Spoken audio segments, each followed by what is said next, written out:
I am Brenna Shepherd, the general manager of Rojas Roofing in the Indianapolis area, and we are on our premiere podcast. Joining me on our podcast is... I'm Jessica Lee. I'm the office manager for Rojas Roofing. And how long have we been working together for how long? Almost 3 years. 3 years? Yeah. Yeah.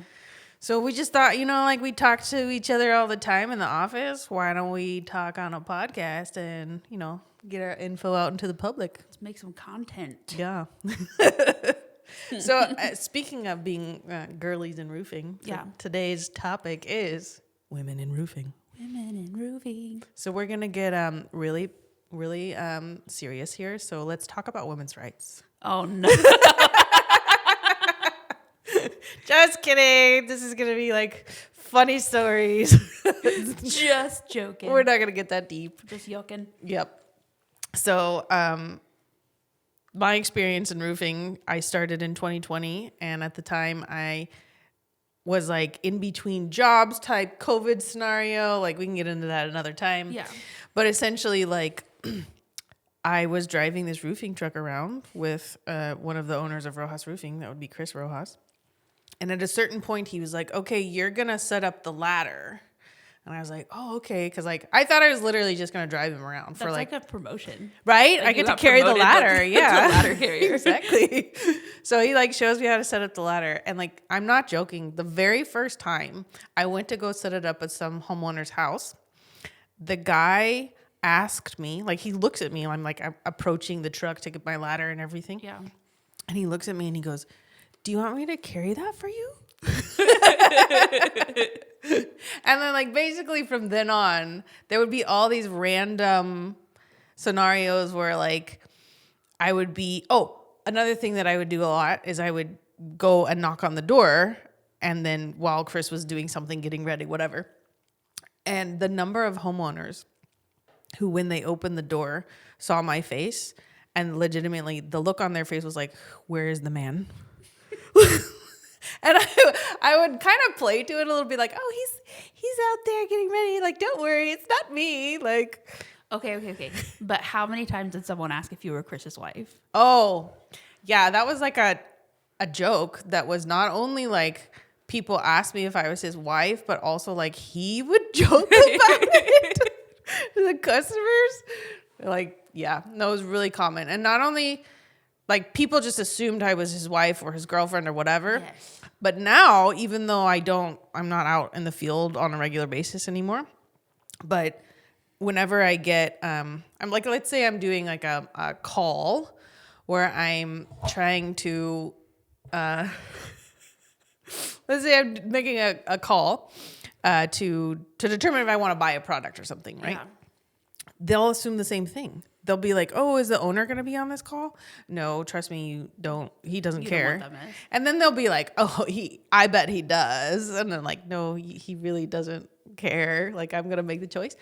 And then at a certain point, they'll say oh, is he your husband or your brother? Or it's no, is it not possible for me to be in a position of management in a roofing company without being somehow associated with the male owner? I just think it's weird. Okay, so we got a lead the other day from someone else, some other way we got this lead. And the person that called was I know you're probably his wife or something. What? And I literally just answer the phone. I don't know why, because I'm a woman that you think that I need to somehow be related to my male owner, but same. But he just made it was so quick. I hadn't talked to him for 5 minutes, and he was I know you're probably his wife or something. You're what makes you think that?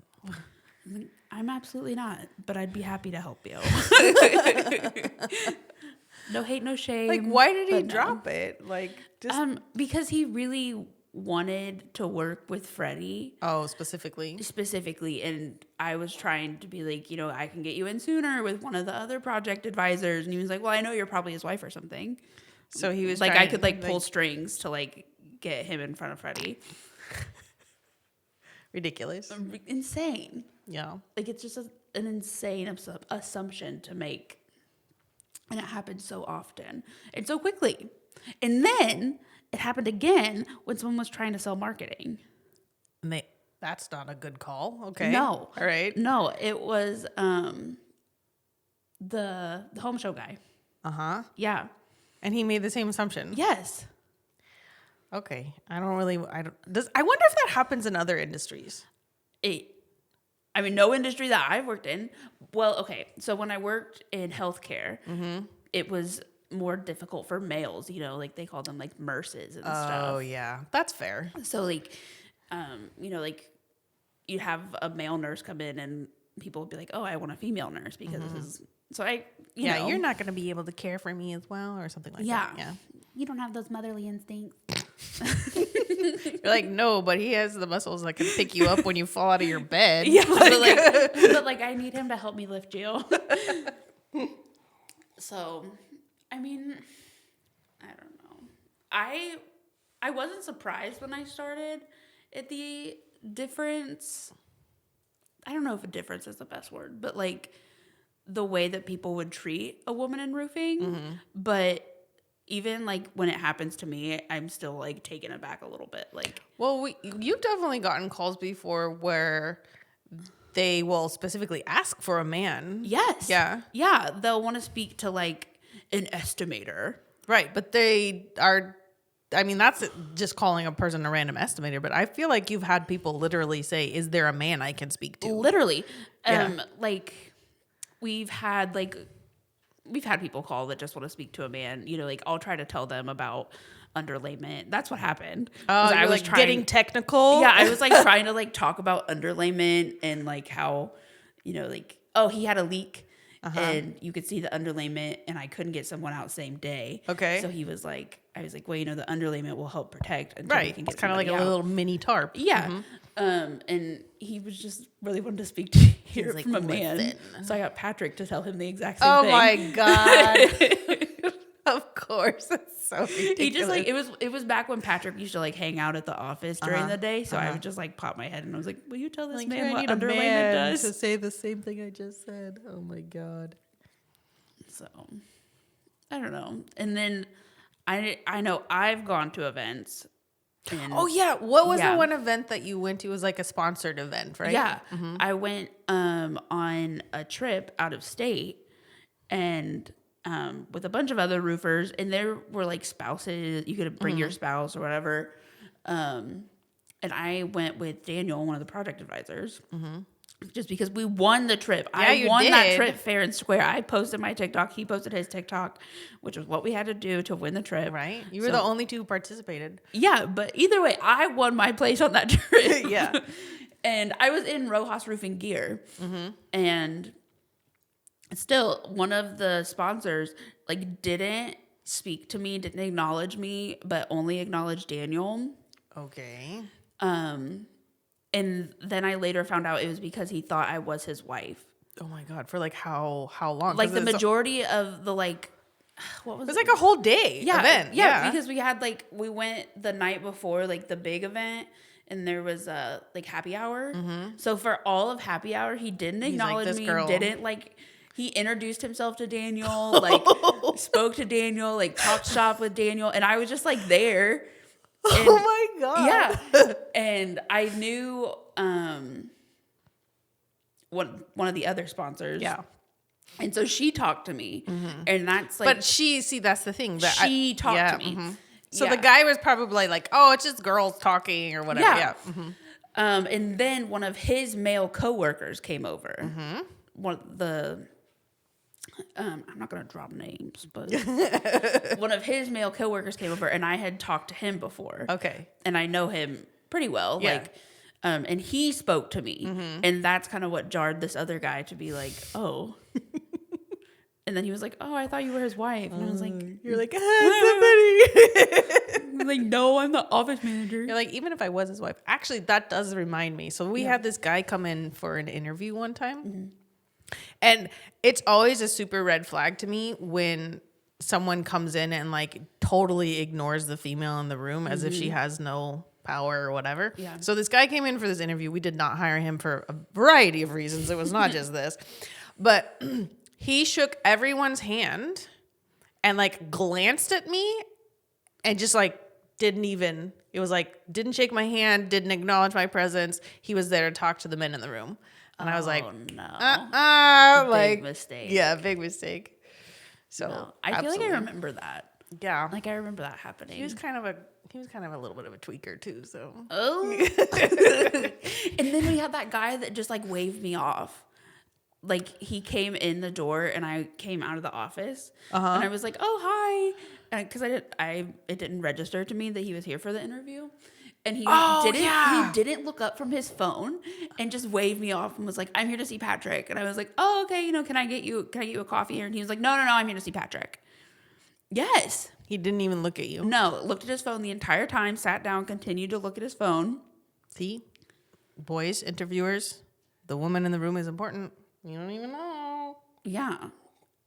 And it is true. That's like kind of secret insider knowledge for like anybody that's going into an office, because the only people who've like gotten past the office person, aka you, are the ones who like treat you like an actual person. Literally. Like if you were nice to me. Okay, so point in case, this man was trying to sell his dumpsters.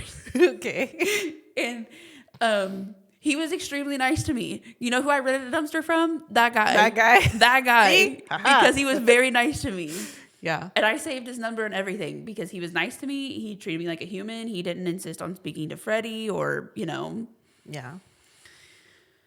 So let me come back when the owner is going to be here. And you're like, the owner doesn't work out of this office. Like, I cannot make any guarantees as to when he's going to be here. Because that happens to us all the time. Yeah. People will like drop in. Like, how many times do you think that they'll drop in before they're finally like, I mean, it's a lot. It is a lot. Because they keep expecting, like, one time I'm going to drop in. And the owner. Okay, first of all, even if the owner was here, I would not tell you. Heck no. I will shut the door to wherever he is. And I don't know. I haven't seen he doesn't even like people to know he's the owner. No, so, like, I don't know. Like, I mean, one of them does, one of them doesn't. But either way, like. Yeah. You're not gonna. No, absolutely not. I'm the gatekeeper. Exactly. Not getting through me. So speaking of that, I think you have a little segment. Yeah. So this segment is called Dear Cold Caller. So I've written a cold caller a little note. Lovely. A little note from me because I get so many cold calls. So it goes, Dear Cold Caller, you call me every day, Monday through Friday, 8 to 5. And the owner has never and will never answer the phone. Nor will I transfer you to him. Mostly because we use cell phones. Please do not interrupt my music again. Warmest regards, Rojas Roofing. Awesome. It's so perfect. Yeah. They are ridiculous, those cold callers. We'll do a segment on cold calling for sure. For sure, 100%, because I have so much to say about it. Yeah, absolutely. I'm holding back saying something about it right now. I hope that's our guacamole. Oh, yeah, that's right. The boys were supposed to bring us some guacamole. Yeah, because they all went to lunch. They all went to lunch. You didn't invite the girls. Women in roofing. We never get invited to lunch. It's true. They all disappeared and we're like, where'd they all go? Oh, they went to lunch. In two different places. Yeah. And so two different groups of boys went to lunch. Granted, I didn't want to go to Twin Peaks. Fair. So I don't really care that I didn't get invited there. But you could have invited me to Mexican. Yeah, I would have liked it. But Yeah. anyways, we got our guacamole. So peace out. See you on the next segment. See you then.